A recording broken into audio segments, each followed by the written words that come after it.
I'm recording. Okay, so it is recording.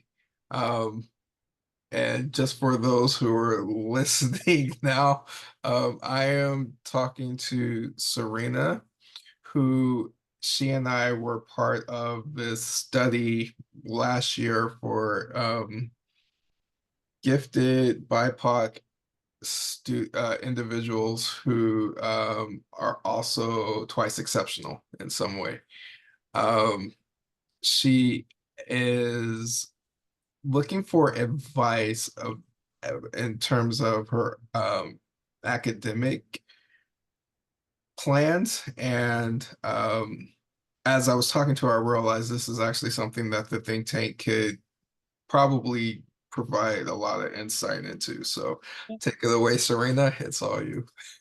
Okay, yeah. Should I kind of recap a little bit of I that? think so. Yes. Okay. Yeah.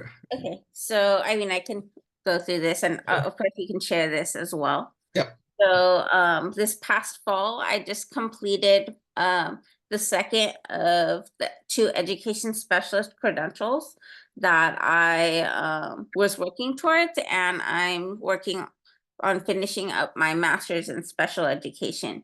Um, this dual program has been funded by something called the SEEDS grant, and the SEEDS grant has a service obligation for me to work, spending 51% of my time employed being dedicated to teaching students with extensive support needs or engaging in related administrative research or policy activities. So my experience with teaching with clinical practice for extensive support needs was was really a trying experience where I was not at all in my in able to utilize my strengths to my best ability because I was directly placed in my area of need. My areas of need are largely awareness related. You know, I have auditory uh, I have sorry, so like so I have sensory processing disorders, as is pretty common with a lot of You and me both. autism and ADHD Yeah. people. Yeah. I have it too. So Yeah. yeah. Someone can be screaming next to me, and it's possible that if my mind is somewhere else, I won't hear them. And that becomes really alarming, especially if I have a class with students who have seizures, if I have a class with what makes me so sad, and actually this is why this is it was a really heartbreaking experience, is because I love teaching it so much, and I really do connect with the students, like when I'm able to just work with them in like a more focused way. Like if it's just one at a time, of course that could mean that maybe, and actually this is why I thrived in my first clinical practice, where I was providing like RSP services for this was for but unfortunately that only exists for mild moderate classrooms. They don't have the same RSP push in pull out service as a special education teacher for extensive support needs. Because if I'm going to be an extensive support needs teacher, and I was looking like at all the teaching jobs they had, all of them had the teacher positioned as a teacher of record over a whole classroom. And right now, what the climate is we cannot even guarantee that there's going to be a paraeducator. Um, and to me, that feels like, and actually, this is one of the things that I had been straight up asking my because I had to have a statement of concern meeting midway through clinical practice because the situation was so dire. Because there was one point where one of my students had gotten a plastic knife while I was the only one in the room. You know, a student with a history of self harm. Sure. Yeah. And some of the argument was like, so some people like to try to make me feel better said, that can happen to anyone. But I am also very transparent about my struggle. So obviously it just doesn't help at all. And that's the thing. I should have been like, maybe I should have searched the student. We didn't have that procedure in place. I probably would have come up with procedures like that. But still, it's just like it could always be something. And that's the issue that was coming up because I would constantly be trying to make like new rules for new scenarios. Sure. But ultimately, what they wanted is just you gotta, what was it? My master teacher said your head has to be on a pivot. And it just wasn't something that I was, and this is something I've been struggling with my entire life. I'm not saying it can't get better, Mm. but it does make me realize that, I just wasn't able to use my strengths because I was so trapped, like trying to fight my areas of need or try to like get myself into like it was very like one of the things I mentioned, my teeth got ground down because I was in that constant state of fight or flight. Um just knowing that, okay, what's happening right now, what's happening right now. It was kind of a harrowing experience, actually, which is sad because I loved working with the kids. Um, so what that makes me realize is that I'm gonna need to lean into the second part of the options. So it says it has to be dedicated to teaching students with extensive support needs. And since I realize that means teacher of record, I'm probably gonna go with the second part where it says or related to administrative research or policy activities. Okay. And I've been talking to some different people, and one of my big passions is community building, and I really enjoy doing research, and I like designing programs. Mhm. And I actually had a conversation with KD recently where she encouraged me to leverage the community and connections I've built on the campus I'm in right now. And because I asked her, like, what do you think about the doctoral program as someone who's in it? And she thought it was a great idea. And she said that it would be something that would support myself in positioning myself to meet my scholarship requirements outside the traditional teacher role. Unfortunately, so the educational doctorate at Cal Poly Pomona, it is not a fully funded one. And actually, this is where, I already started like eyeing different scholarships offered through the college. But I guess if there are other grants I can be applying to, I just want to avoid taking on, like, it would be silly to to avoid one loan to take on double the Sure. loan. Um, and I know there are other doctorate programs out there that are fully funded. And actually, that is one of the things that another teacher had mentioned to me. But when I'm thinking about where my specific interests lie and my strengths, because having like community makes such a difference, I don't know if I want to go the direction of just a pure research PhD because I like the action research part of work and I like working with school educational leaders. So there's that. I'm open, but that's why I'm kind of leaning towards this. I And understand. it actually ties into this next thing too. I don't know if I should continue Yeah, or if, you should continue. Yeah. oh, okay. So one of the things that I do on campus, and actually this is the reason why I'm thinking, okay, maybe educational leadership makes sense Mhm. because another one of things I'm highly interested in is environmental justice. Okay. And I'm interested in environmental justice and I'm very keenly aware on how environmental justice and disability justice, they're almost like mutually exclusive worlds right now. especially when we talk about extensive support needs. People who need the most, they're not like looped in on the environmental justice and sustainability piece. And um, I would like to support like creating more programs specifically designed to They for connect those two. them. Take, uh, take a look at the program to connect those two. Excuse me.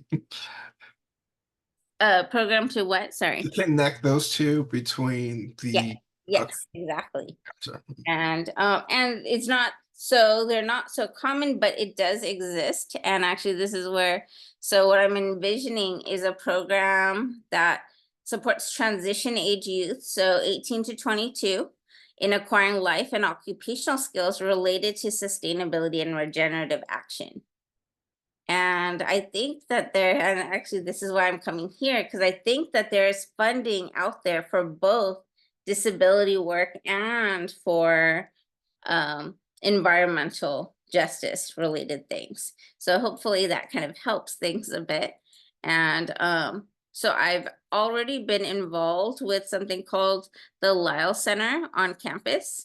And and actually this is another reason why I'm kind of interested in staying on Cal Poly Pomona because so this is the Lyle Center for Regenerative Studies, and it was designed to be a interdisciplinary community hub right now, and it actually has dorms on its premise that are being unused. It has like a kitchen, it has like, it's been built to create a whole community, but since the pandemic none of this stuff has been used, and it's been like in between a lot of program directors and all of that stuff.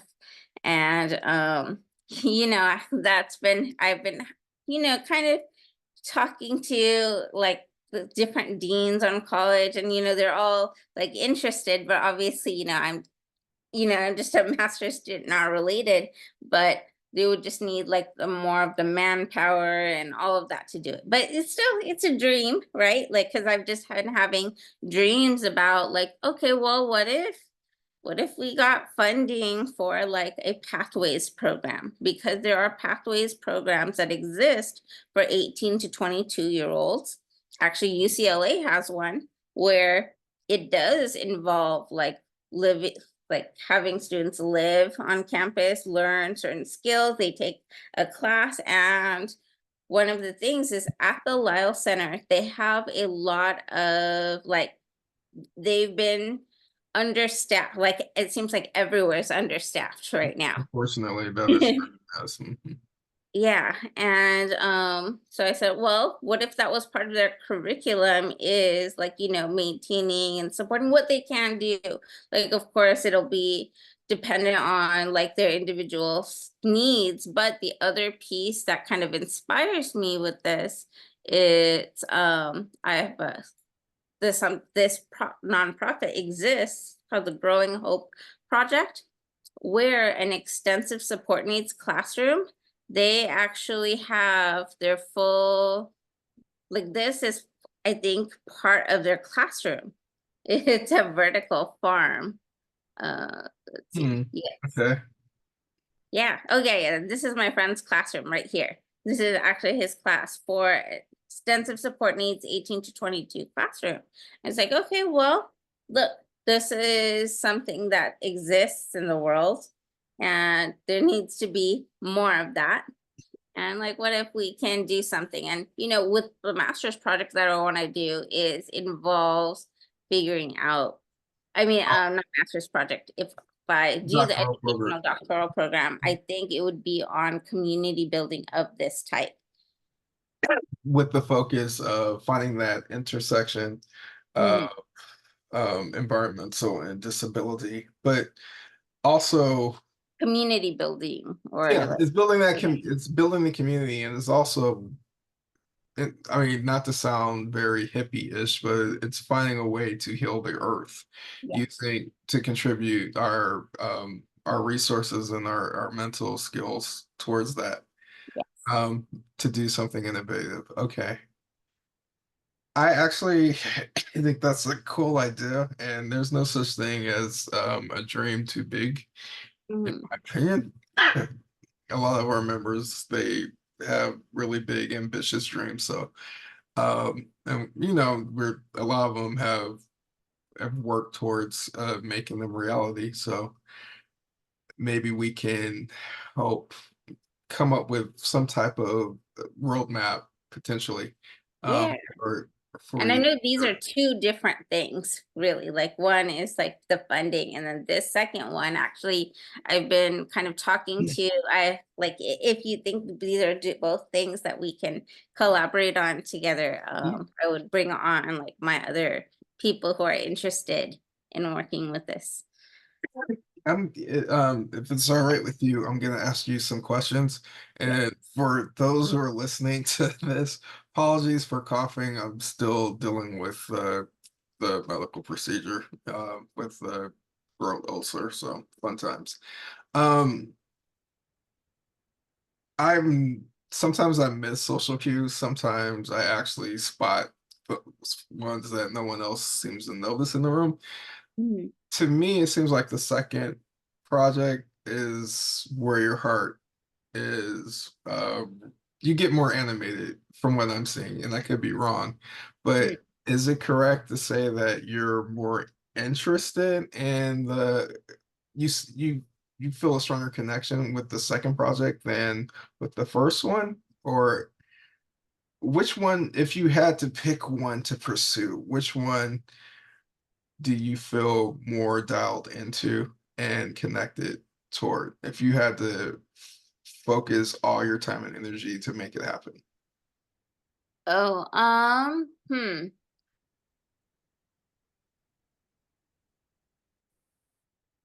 I feel like the first one, it make in a weird way, it almost makes the second one feel more accessible to me because because I will be more involved with the campus, like still as a student, right? As Mhm. a doctoral student, and that's what I would be like having conversations with them about what I want to do with my dissertation. Um or I would be doing a doctoral project. But mm, see, that's what so yes, I mean, this is the end goal. So you're saying like, well, what if you could, are you saying like, well, what if you can do this without worrying about this? Is that kind of the, Right, right. mm, I mean, it's possible to integrate them, but mhm, it's also it's not guaranteed, right?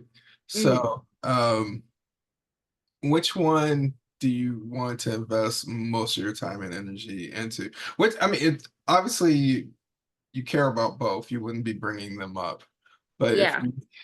if we had to focus on only one, which one would you prioritize as the one? Which one is number one and number two? And I know they're number one and number two on this document, but Mhm. which one is number one and number two in your heart?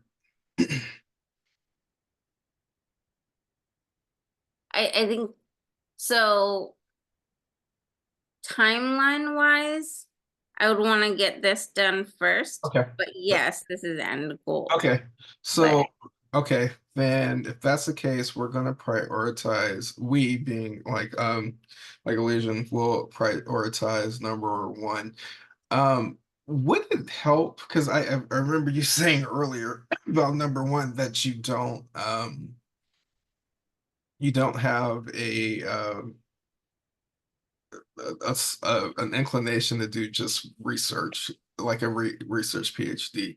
Would it help to talk to or get input from members in our group who are PhDs and are a mixture of both?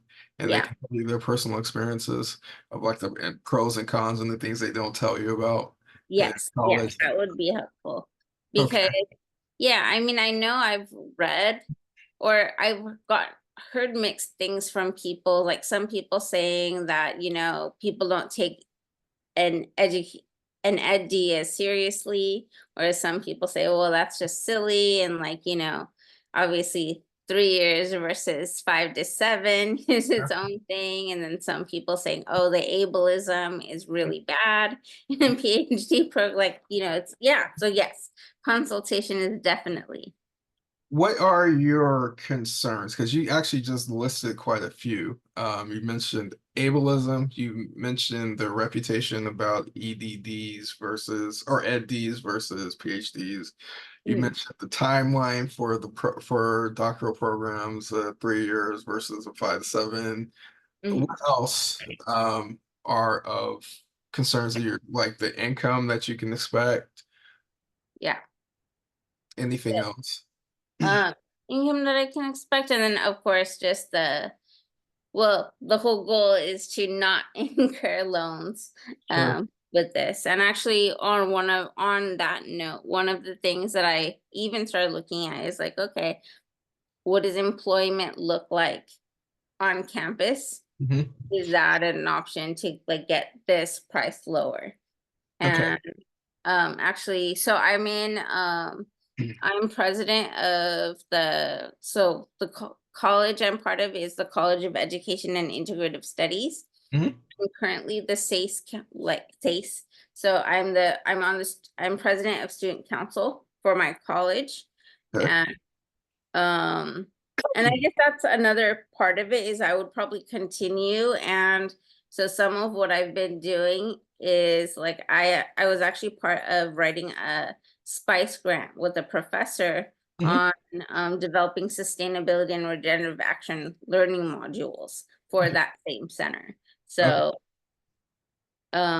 I guess trying to get my foot in the door, like maybe even doing something. So that's why it was this is why it was a little hard. I was like, it's very, very Gotcha. like Mhm. connected. Um, Understood.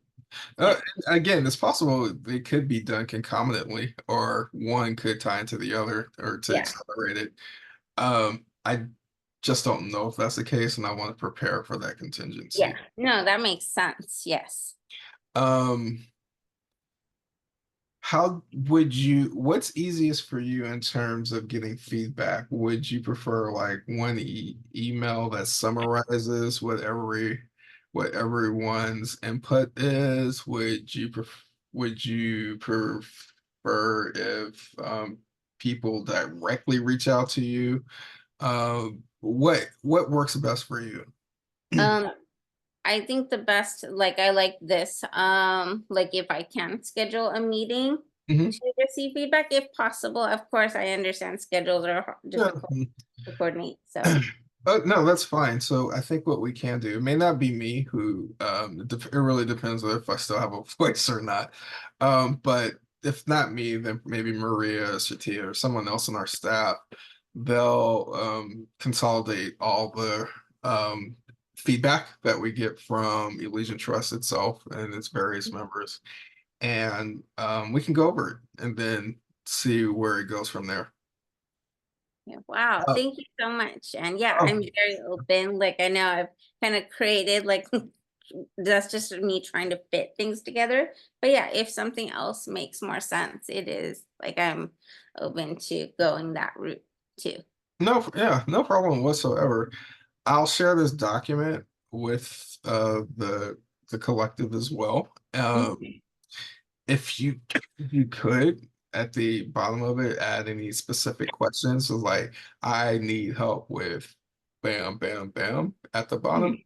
and that's because people different schedules. So for the TLDR crowd, they'll like, okay, what's the skinny here? And I can zip them straight to that. Um, I think Oh, okay. if So you're this is one of them, Mhm, right? So I'm gonna funding for education, mhm. right? So and then let me put That one I can tell you I can help with directly. So, but I'll still ask because there may be. Um, um Matter of and fact, I then just saw in a scholarship. Um, funding.